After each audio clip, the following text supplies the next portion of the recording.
Hey everyone, happy holidays and belated Merry Christmas to those who celebrate it.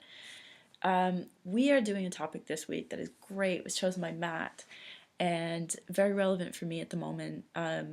So it's what advice would you give to someone just starting out on their gender journey?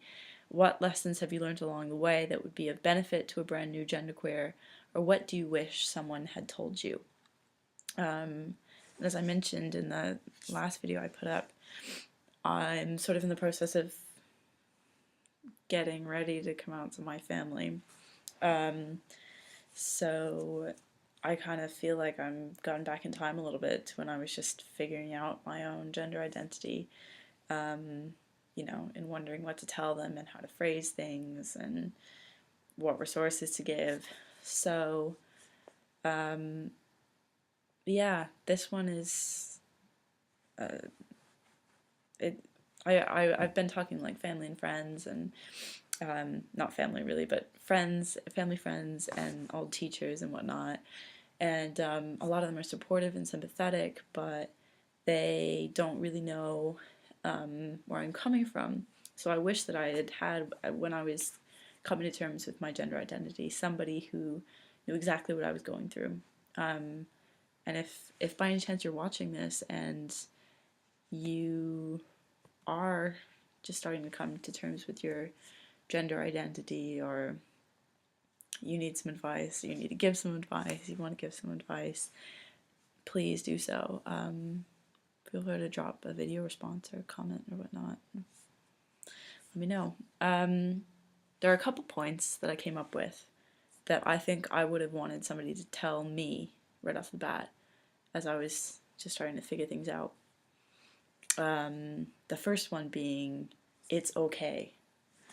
Being genderqueer is not this strange, life altering thing, or it doesn't need to be. I mean, certainly coming to terms with your gender, which is a very basic part of yourself, is life changing, but you can still go on being as normal or not normal as you want to be.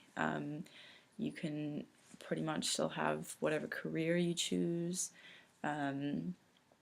any artistic endeavor, or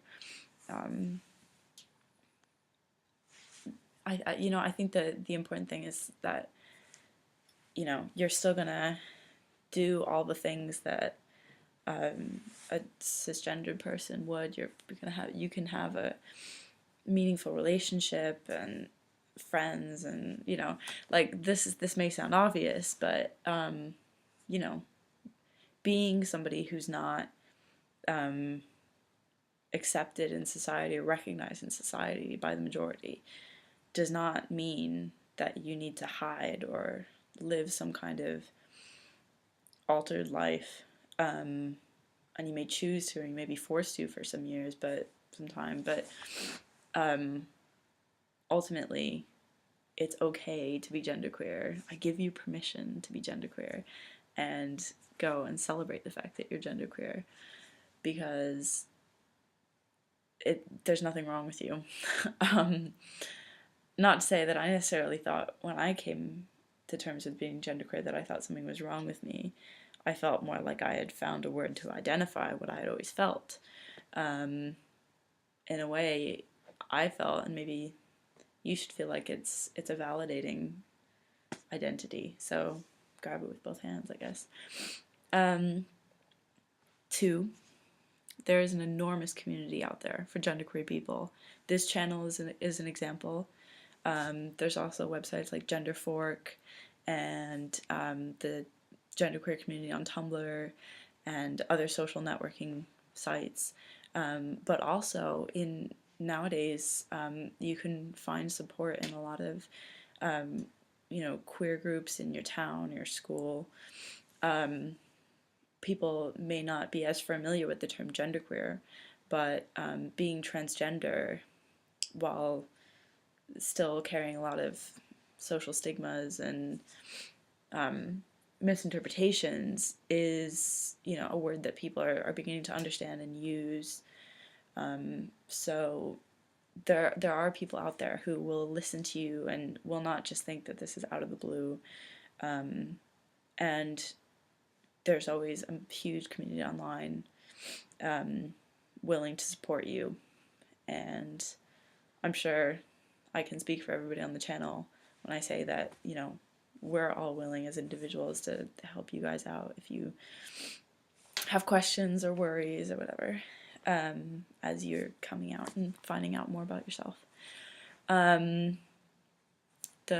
third thing is that you define your gender. And this gets thrown around a lot, like, oh, I'll be myself, man, whatever. But a lot of people, I find, when coming out as out of the binary, often still define themselves by the binary. And for some people this works, but know that you don't have to. You don't have to say, I'm genderqueer because I prefer being masculine, even though I'm female-bodied. You also don't have to conform to popular androgynous aesthetics, which I do think exist. If you look on Genderfork, which is a great website, most of you might know it, but I'll link it below. If you look on Genderfork, there are definitely some popular looks for androgynous and genderqueer people. And, while these may give you some great style tips and whatnot, don't feel like you have to conform to that.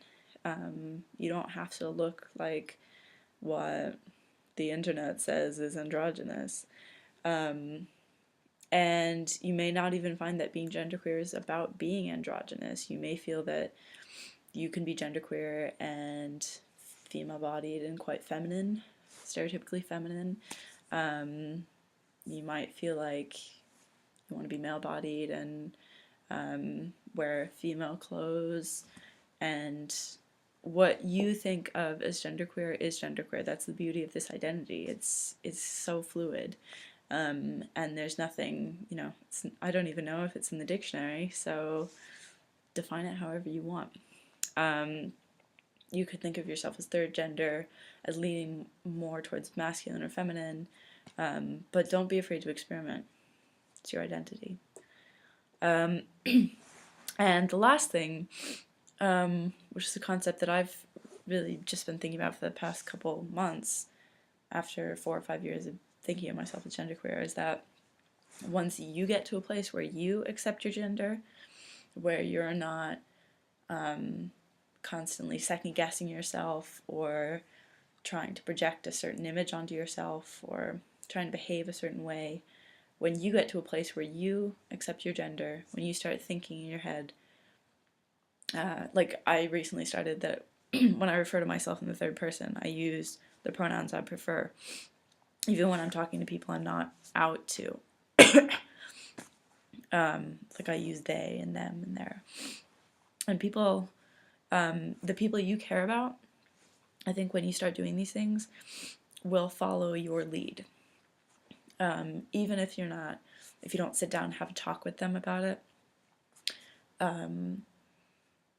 people will accept your genderqueer identity. It's not as out there as you think.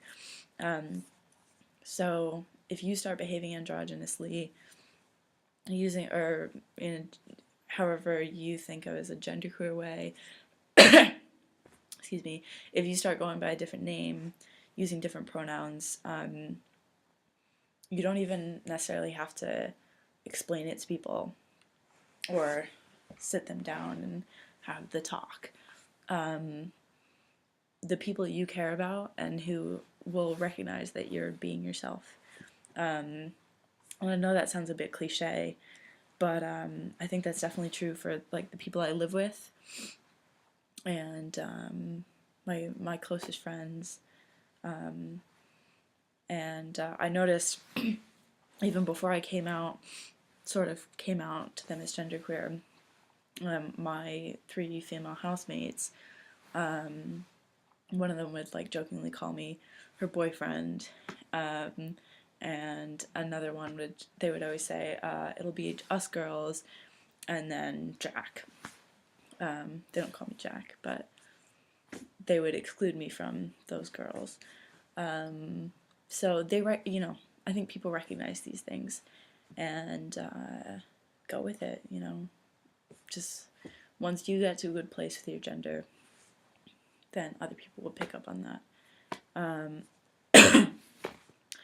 So yeah, I think those are my words of wisdom. Live by them. And if you have any comments or thoughts about those, I'd love to hear your thoughts. I'm thinking about these things a lot right now. So yeah, I will speak to you soon, and happy holidays again.